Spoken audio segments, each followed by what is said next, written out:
हम्म, BA second year के तर्कशास्त्र के विद्यार्थियों का इस ऑनलाइन वीडियो में एक बार फिर से स्वागत। मैं अपनी बात को आगे बढ़ाऊं उससे पहले मैं ये जिक्र करूं कि आप में से कुछ एक छात्रों ने, जिनकी संख्या बहुत अधिक नहीं है, जिन्होंने मुझसे अपनी शंकाएं, अपनी जिज्ञासाएं शेयर की थी, मैं समझता हूं कि वो व्याख्या से संतुष्ट होंगे और उनको समझने में कोई कठिनाई नहीं आ रही होगी। इसके अतिरिक्त मेरा ये अनुभव रहा है कि प्राय विद्यार्थी या तो लेक्चर्स को बहुत ठीक से सुन नहीं रहे हैं या सुन भी रहे हैं और स्लाइड्स को देख भी रहे हैं, तो प्राय जिज्ञासाएं या प्रश्न या शंकाएं उपस्थित नहीं कर रहे हैं। लेट मी अश्योर यू कि आप बिल्कुल फ्री महसूस करें मुझसे इंटरेक्ट करने के लिए। आप अपनी क्वेरी को या तो व्हाट्सएप से, फ़ोन से, मेरा फ़ोन नंबर जो मैंने आपको मेरी स्लाइड्स में, प्राय सभी स्लाइड्स में मैं, ये जो मेरी प्रथम स्लाइड होती है उस पर मेरा फ़ोन नंबर लिखा होता है, आप मुझसे संपर्क करें और कतई संकोच ना करें मुझसे किसी भी प्रकार का संवाद करने के लिए। आप मुझसे जितना संवाद करेंगे उतना हमारे लिए परस्पर हितकर रहेगा। मुझको ये समझने का मौका मिलेगा कि मेरी बात आप तक पहुंच रही है या किस हद तक पहुंच रही है, या उस गहराई से पहुंच रही है या नहीं जितनी कि हमको आवश्यकता है। मैंने कुछ स्लाइड्स विगत दिनों में आपके साथ में शेयर की हैं। आपसे मेरी चर्चा चल रही है प्रमाइसिस और कंक्लूजन। हमने आर्ग्यूमेंट्स की बात की थी, हमने प्रमाइसिस एंड कंक्लूजन की बात की थी, यानी कि हमने युक्तियों की बात की थी। युक्तियां क्या होती हैं, रीजनिंग और युक्तियों का क्या संबंध होता है, और युक्तियां स्वयं को कैसे बहुत अधिक सामान्य रूप से प्रमाइसिस और कंक्लूजन के रूप में प्रस्तुत करती हैं। ये चीज़ हमने अभी तक हमारी स्लाइड्स के माध्यम से, हमारे लेक्चर्स के माध्यम से देखी है। प्रमाइसिस और कंक्लूजन यानी कि आधार और निष्कर्ष, यह सामान्यतः हमारी तर्कणा की का स्ट्रक्चर होता है, हम जिसमें हमारे तर्क को प्रस्तुत करते हैं, युक्ति को प्रस्तुत करते हैं। हमें आज के लेक्चर में ये देखना है कि हमारी तर्कणा कितने प्रकार की, हमारी युक्तियां स्वयं को किन प्रकारों में प्रस्तुत करती हैं और उनके क्या स्वरूप होते हैं या उनकी क्या प्रकृति होती है, बहुत मोटे तौर पर, और जो कि सर्वाधिक व्यापक रूप भी है। हम आर्ग्यूमेंट्स को यानी कि युक्ति को ट्रेडिशनली, पारंपरिक रूप से दो कैटेगरीज में, दो ब्रॉड कैटेगरीज में, बहुत मोटे विभागों में विभक्त करते हैं, और वो हैं डिडक्टिव यानी कि निगमन, और दूसरा है आगमन। निगमन और आगमन हमारी युक्ति प्रस्तुति के दो मोटे रूप हैं, दो प्रमुख रूप हैं। हम प्राय जितनी भी तर्कणा करते हैं, होती हुई देखते हैं, हमारे तर्कों का स्वरूप अधिकांशतया या तो निगमनात्मक होता है या फिर आगमनात्मक होता है। हमें समझना यह चाहिए कि आगमनात्मक युक्ति में, आगमनात्मक तर्क में और निगमनात्मक तर्क में क्या भेद होता है। आगमन या निगमन पर आधारित होने के कारण हम हमारी तर्कणा को या हमारी युक्ति को आगमनात्मक या निगमनात्मक तर्कणा या युक्ति कहते हैं। हम आगमन के और निगमन के भेद को कुछ इस प्रकार से समझ सकते हैं। हम जिसे डिडक्टिव आर्ग्यूमेंट यानी कि निगमनात्मक युक्ति कहते हैं, उसमें a particular conclusion is arrived at from universal premises. अब ये पर्टिकुलर क्या होता है और ये यूनिवर्सल क्या होता है? हम ये कह रहे हैं कि पर्टिकुलर कंक्लूजन यानी जो निष्कर्ष है वह एक विशेष निष्कर्ष होता है, वह विशेष घटना पर, विशेष स्थिति पर, विशेष व्यक्ति के ऊपर लागू होता है और उस निष्कर्ष या निर्णय का आधार वह आधार वाक्य होते हैं जो प्रकृति से सामान्य होते हैं या सार्वभौमिक होते हैं। जनरल नहीं कह रहे हैं हम, यूनिवर्सल प्रेमाइसेस कह रहे हैं। यूनिवर्सल कहने का मतलब सार्वभौमिक। उदाहरण के लिए हम ये कहें कि सभी मनुष्य मरणशील हैं। मरणशील का मतलब जो एक दिन समाप्त हो जाते हैं, जो एक दिन अस्तित्वमान नहीं रहते हैं, मृत्यु हो जाती है। तो हम ये जानते हैं कि कोई भी मनुष्य ऐसा नहीं है जो अमर है, कहानियों के अलावा। यथार्थ में कोई भी मनुष्य ऐसा नहीं है जो कि चिरंजीवी है, हमेशा जीवित रहेगा। तो हम मनुष्य के बारे में या किसी भी जीवित वस्तु के बारे में, जीवित प्राणी के बारे में ये जानते हैं कि उसकी एक दिन मृत्यु हो जाएगी। तो मनुष्यों पर भी ये बात लागू होती है। हम ये कहेंगे कि सभी मनुष्य मरणशील हैं। सभी मनुष्य मरणशील हैं। सुकरात एक मनुष्य है। क्लासिकल एग्जांपल हम सोक्रेटिस का लेते हैं। आप सुकरात की जगह रमेश, सुरेश, एक्स, बी, ए, वाई कुछ भी रख सकते हैं, है ना। उदाहरण के लिए हम ये कहें कि सुकरात एक मनुष्य है, तो सुकरात के बारे में क्या बात बहुत ही निश्चयात्मक रूप से कही जा सकती है कि सुकरात भी मरणशील है।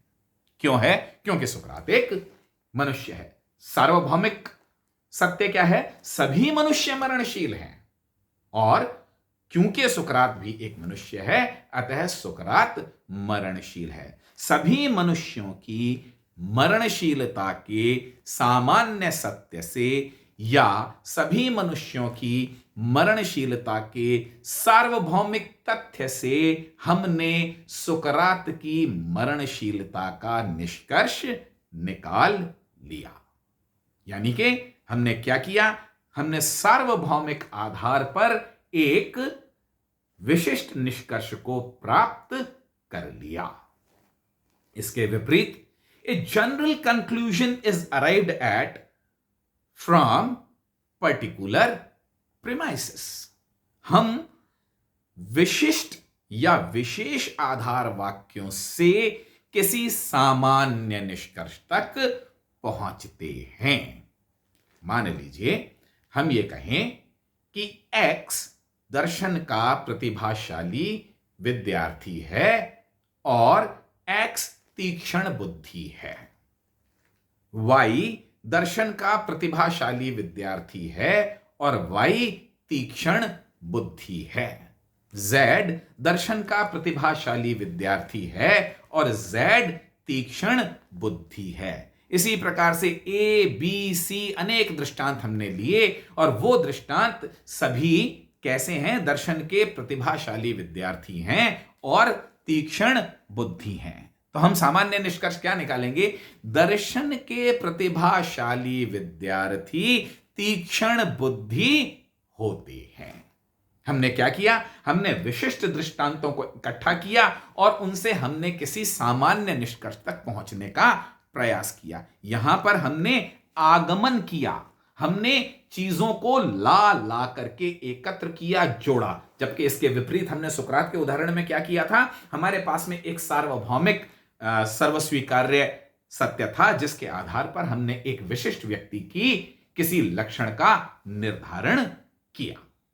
इतनी बात आपको समझ में आई कि आगमन की प्रकृति क्या है और निगमन की प्रकृति क्या है।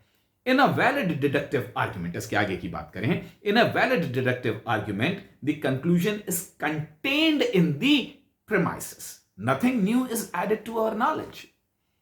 एक निगमनात्मक युक्ति में, एक निगमनात्मक तर्क में जो निष्कर्ष होता है वो वस्तुतः अपने आधार वाक्यों में विद्यमान होता है। जो निष्कर्ष है वह हमें कोई नई जानकारी नहीं दे रहा होता, केवल वह उसी चीज को पुनः दूसरे रूप में प्रस्तुत कर देता है जो आधार वाक्यों में पहले से ही निहित होता है। हम हमारे उदाहरण को दोहराएं, सभी मनुष्य मरणशील हैं, यह एक सार्वभौमिक रूप से स्वीकार्य सत्य है। और सुकरात एक मनुष्य है।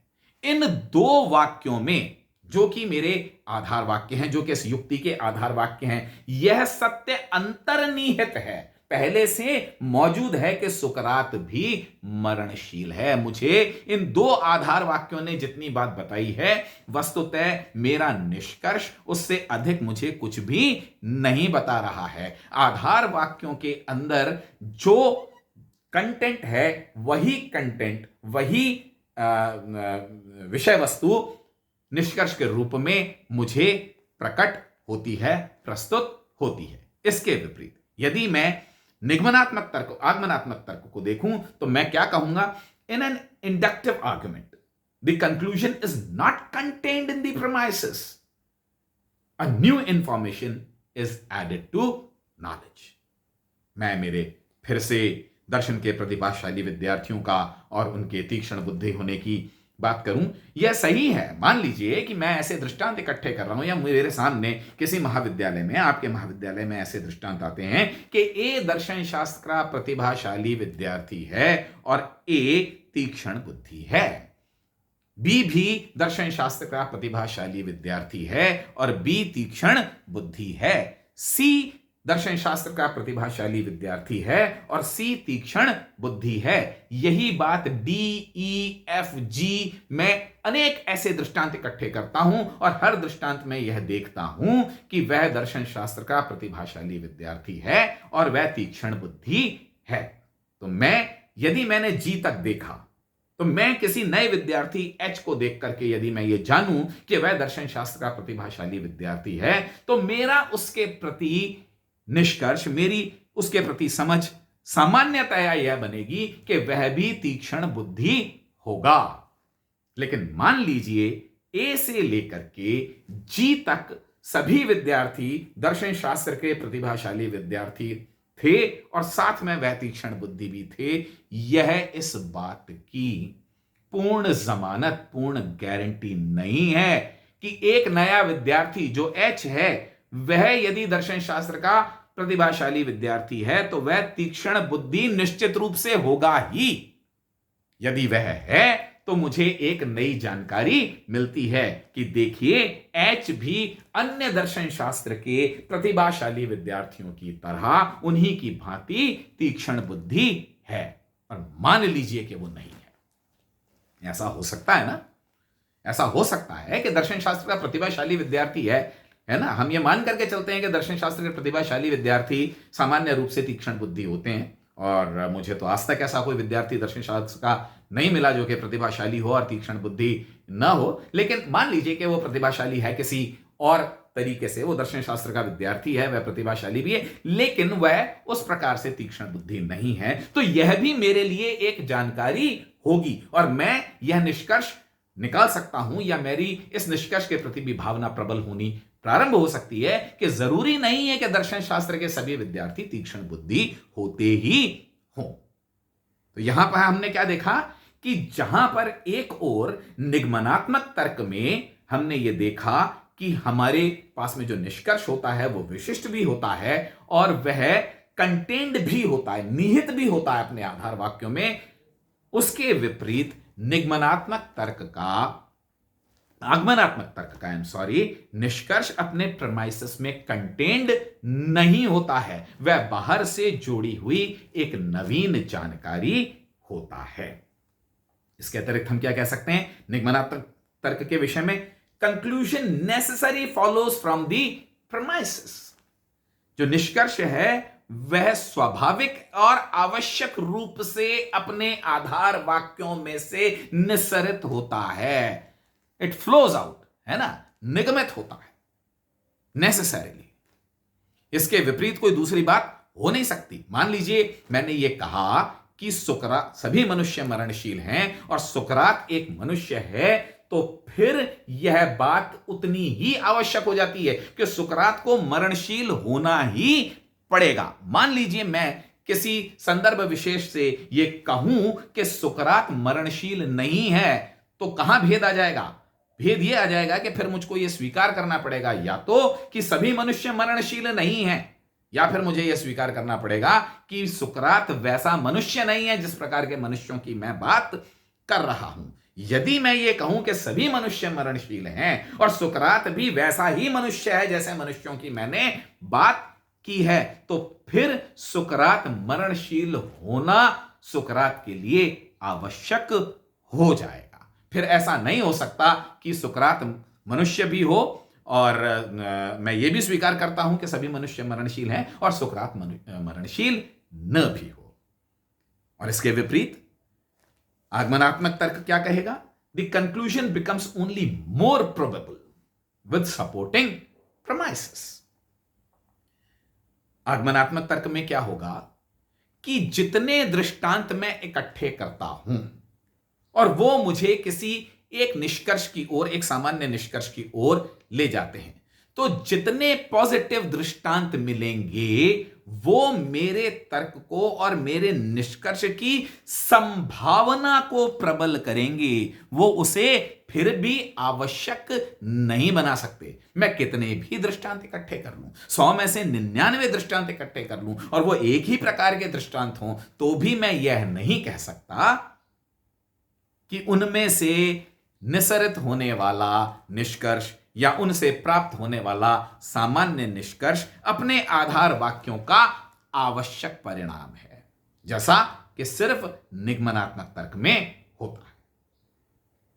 आगमनात्मक तर्क की हम ये कहेंगे कि प्रकृति क्या है कि वहां हम केवल हमारे निष्कर्ष को सुदृढ़ कर सकते हैं, प्रबल कर सकते हैं, उसको स्ट्रांग कर सकते हैं, लेकिन हम उसको सर्टेन नहीं कर सकते। हम उसको प्रबल बना सकते हैं लेकिन हम उसको निश्चित नहीं बना सकते। और इसीलिए हम सामान्यतया एक आगमनात्मक तर्क में वैलिडिटी और इनवैलिडिटी, मैं वैलिडिटी और इनवैलिडिटी यानी कि वैधता और अवैधता की चर्चा आगामी वीडियोस में और स्लाइड्स में करूंगा, हम उसकी बात नहीं करते हैं, जबकि हम निगमनात्मक तर्क में वैधता और अवैधता की, वैलिडिटी और इनवैलिडिटी की बात करते हैं। हम जितनी आसानी से एक निगमनात्मक तर्क को आकारिक रूप दे सकते हैं, फॉर्मलाइज कर सकते हैं, उतनी आसानी से हम एक आगमनात्मक तर्क को नहीं कर सकते। हम ये देखेंगे कि दोनों ही प्रकार की तर्कणाओं